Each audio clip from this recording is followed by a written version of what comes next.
Quel beau fruit! Bonjour et bienvenue à DNA Marché. Je suis Njoume Singou Alex, ingénieur agronome et spécialisé en production maraîchère. Donc là, vous êtes dans notre parcelle de tomates et on est en pleine récolte. Oui. Donc, si vous regardez là, les fruits sont mis de part et d'autre. Donc nous sommes déjà à la cinquième récolte. Donc parce que les fins récoltent quoi? Oui. Mais si vous remarquez, si quelqu'un arrive à remarquer rapidement ce qui était quelque chose de différent dans cette parcelle de terrain, c'est qu'il est un visionnaire. Donc si vous regardez bien, vous verrez quelques plants de maïs et quelques plants de haricots qui sont en pleine croissance dans mon champ de tomates. Pourquoi cela? Donc on se revient après le générique. Si vous êtes passionné de l'agrobusiness et des technologies agricoles modernes, la DNA maraîchère vous plonge en direct dans cet univers. La réussite d'une activité dépendant du temps et des moyens consentis.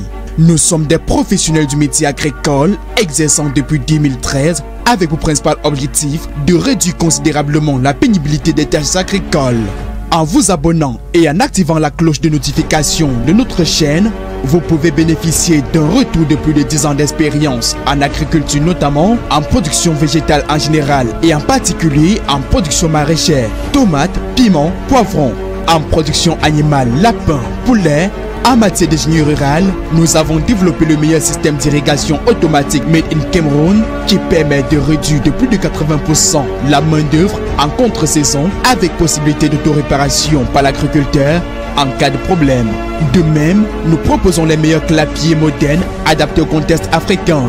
Ne pouvant pas satisfaire la demande nationale et internationale à nous seuls, nous proposons des formations sur tous nos domaines de compétences. Toutes ces prouesses d'innovation sont le fruit d'un travail acharné du PDG, j'ai nommé Njoume Singou Alex, ingénieur agronome surnommé l'homme à tout faire. Bon. Donc de retour sur notre vidéo, je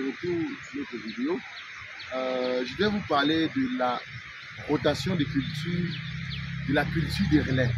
La rotation des cultures ici, c'est après une culture, on met une autre. Donc, c'est-à-dire, on change de culture. Si on a fait le maïs, cette campagne, la prochaine campagne, on fait par exemple, disons le haricot, un exemple banal. Donc, par exemple, ici, nous sommes dans un champ de tomates. Après la culture de tomates, on doit mettre le maïs et le haricot pour cette parcelle. Mais ici, vous verrez bien, on dit la rotation, on parle souvent après une culture, mais l'autre. Mais si vous regardez bien, il y a encore les tomates, mais il y a aussi le maïs. Et le maïs est encore tout jeune. Pourquoi? On appelle ça plutôt une culture de relais. Donc ça veut dire que pendant qu'une culture veut déjà boucler son cycle, on plante une autre.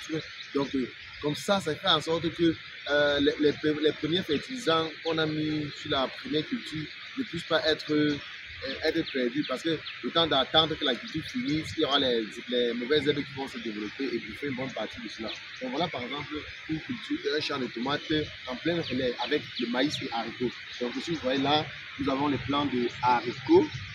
Oui, nous avons les plants de maïs de part et d'autre.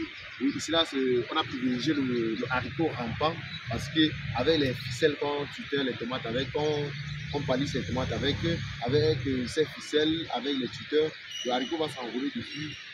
Et aussi sur les plants de maïs, donc on aura une très bonne production.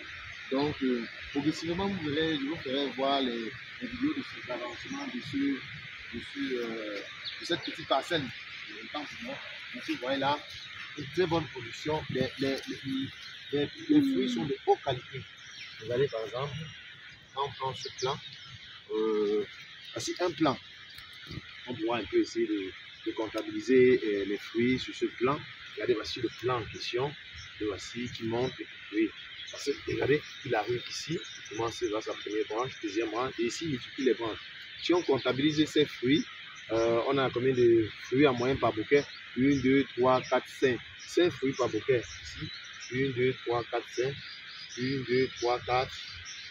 1, 2, 3, 4. Oui, nous avons 4. Donc, on peut dire en moyenne 4 fruits par bouquet. Si on compte les bouquets, voici 1. Ceci, on a déjà récolté. On a déjà récolté 2, 3, 4, 5, 6, 7, 8, 9, 10, 11, 12, 13, 14, 15, 16, 17, 18, 19, ouais, 20, 21.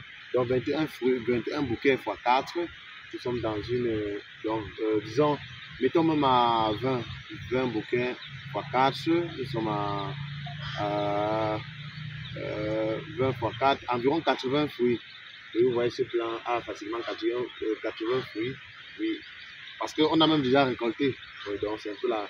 Là, j'ai profité par là pour vous présenter un peu la production de ces plants de tomates. Et les fruits sont vraiment de très bon calibre. Vous pouvez apprécier là, de très bon calibre. Oui. Donc revenons au thème de la vidéo. Nous avons fait une culture de relais dans notre parcelle de tomates. Pourquoi ce relais? Qu'est-ce qui motive le choix d'une culture pour un relais?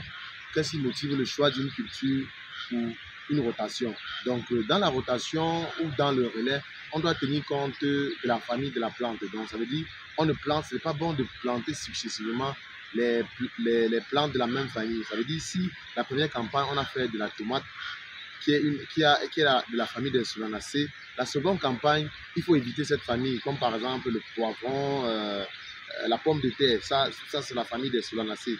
Si vous voyez, on a fait la tomate, après on passe au maïs, donc c'est la famille des solanacées.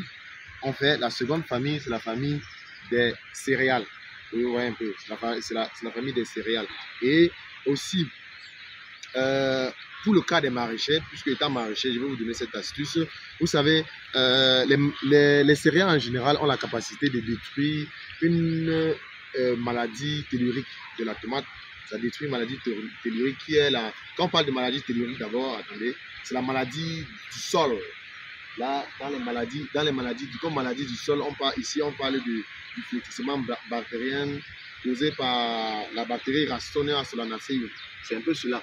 Donc, lorsqu'on fait la rotation, on utilise une céréale parce que la céréale a la capacité de détruire cette bactérie.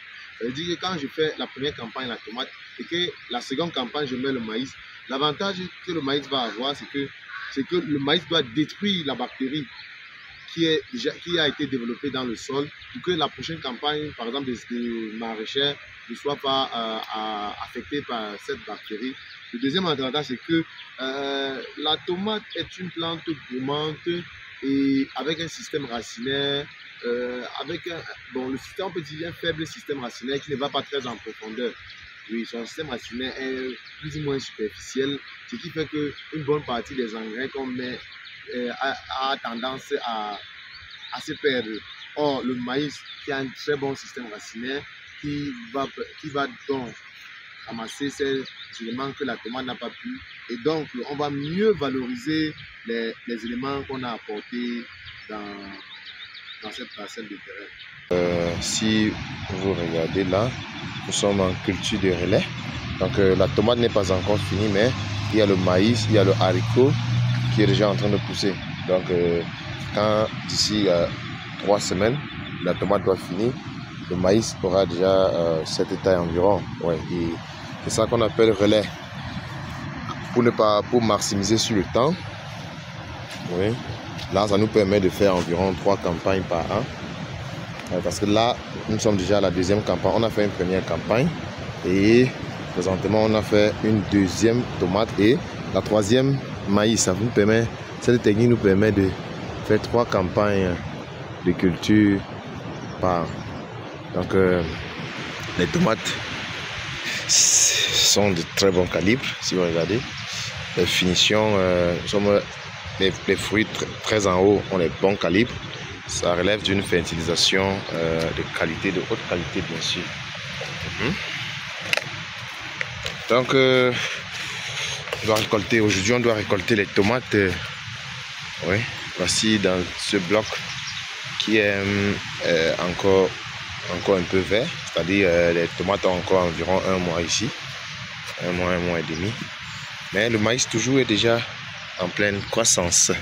Les tomates sont mûres, la production est bien, les tomates ils ont une très bonne taille. Ouais. Ça, la production elle est bonne, très bonne même.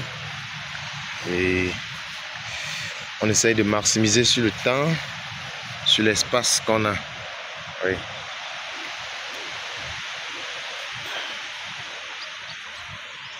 Donc, c'était cette petite astuce que je voulais partager avec vous ce matin, qui est la rotation et le relais de culture. Donc, si quelqu'un a des questions relativement à ces aspects, n'hésite pas à laisser en commentaire. Donc, l'agriculture n'est pas facile.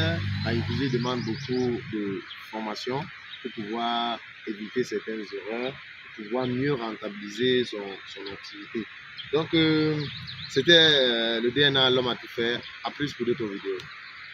Bienvenue dans l'univers DNA maraîchère. Si vous êtes passionné, professionnel ou amateur de production végétale et animale, ou même un simple curieux, abonnez-vous à cette chaîne et cliquez sur la cloche de notification pour nous suivre à partir d'aujourd'hui. N'oubliez pas de liker et de commenter.